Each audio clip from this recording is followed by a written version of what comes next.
જો મારા હાથ જો.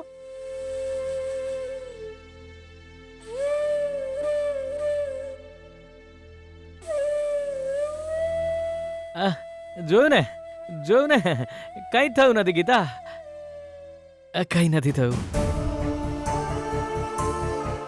અરે શું બોલે છે યાર? પેલા દિવસે સિલિન્ડર બ્લાસ્ટમાં ઘાયલ થયા પછી તું તો સાજો થઈ ગયો હતો, તોય ફક્ત ગીતા સાથે રહેવા માટે તું ગીતા સામે ખોટું બોલ્યો. પણ આજે તને દુખાવો થાય છે, તું એ ગીતા દુખી ન થાય એ માટે તું તારી પીડા છુપાવે છે. કેમ યાર? એવું જ હોય રોકી, સાચો પ્રેમ છે યાર.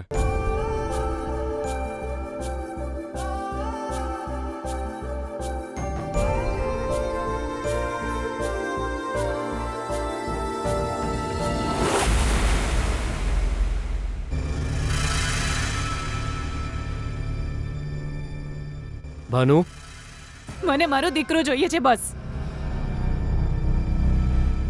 વિજય ફૂટપાથ પર સૂતો હતો ત્યારે પણ હું ચૂપ હતી. એ હોટેલમાં વેઇટર તરીકે કામ કરતો હતો ત્યારે પણ મેં સહન કર્યું. જ્યારે ઓટો ચલાવવા લાગ્યો ત્યારે એક શબ્દ પણ નહોતો કહ્યો મેં.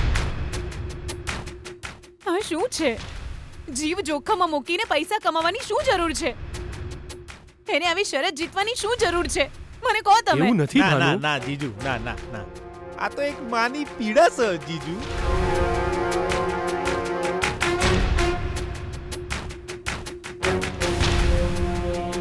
બોલો ને, એ સમય મારે શું કરવું જોઈતું તું? વિજય મારી જિંદગી છે. એને કંઈ થઈ જાય તો મારામાં સહન કરવાની શક્તિ નથી.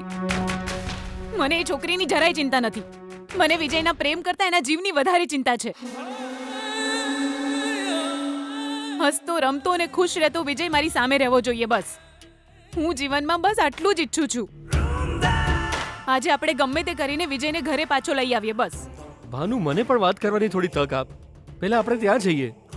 ના, બસ અહીંયા જ નિર્ણય થઈ જવો જોઈએ. તમે મને વચન આપો કે વિજયને આપણે આજે ઘરે લઈને જ જઈશું.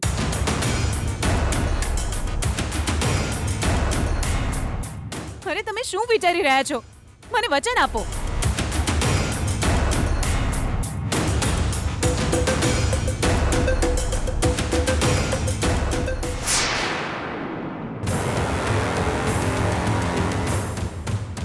ઠીક છે ભાનુ, વિજયને ઘરે લઈ આવીશું.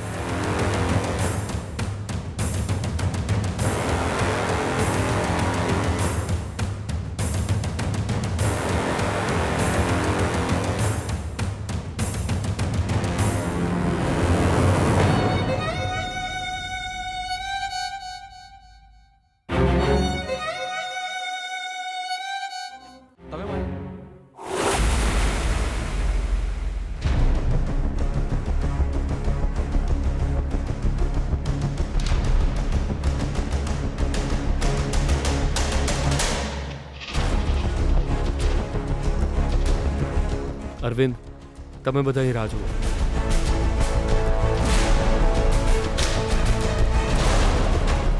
તમે નહીં આવો? હા તો ઉભા રહો, ઠોયા મારા હું. પપ્પાજી, ગીતા, વિજય ક્યાં છે બેટા? એ અંદર છે પપ્પાજી. અરે બેટા, વિજયને બહુ વાગ્યું નથી ને? જો અમને ચિંતા ન થાય એટલે વિજયને સારું છે એમ કહીને તું અમારી સામે જુઠ્ઠું તો નથી બોલી રહી ને? અરે તમે અહીંયા ઉભા રહીને શું વિચારી રહ્યા છો? ચાલો જઈને આપણે વિજયને મળીએ. એક મિનિટ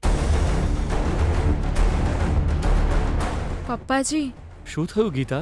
પહેલા મારે કંઈક કહેવું છે. એ મારો ફોન આવી છે. સિતારા! ના ના જીજુ, એ તો અચાનક જ હું ઇમોશનલ થઈ ગયો ને એટલે ફ્લોમાં નીકળી ગયું. હારું, હવે એમ કે તું કહેવા હું માંગે છે? સૌથી પહેલા તો આપણે વિજય કઈ પરિસ્થિતિમાં છે એ જાણી લેવું જોઈએ. એ તું ચમ ચૂપ છે? હું કહેવા માંગસ તું? તારો બકવાસ સાંભળવા માટે અમે લોકો એકાને જ ઉભા રહીએ? અમને અંદર જવાનો કોઈ અધિકાર નહીં એમ કહેવા માંગસ તું? હે સિતારા! ઓ બાપા ભગવાન, હારું છે મને રોકી દો જીજુ. મને પામવાની ઘેલછામાં એણે પોતાનો જીવ જોખમમાં મૂક્યો હતો. એ તો સારું થયું કે અત્યારે એના જીવને કોઈ જોખમ નથી.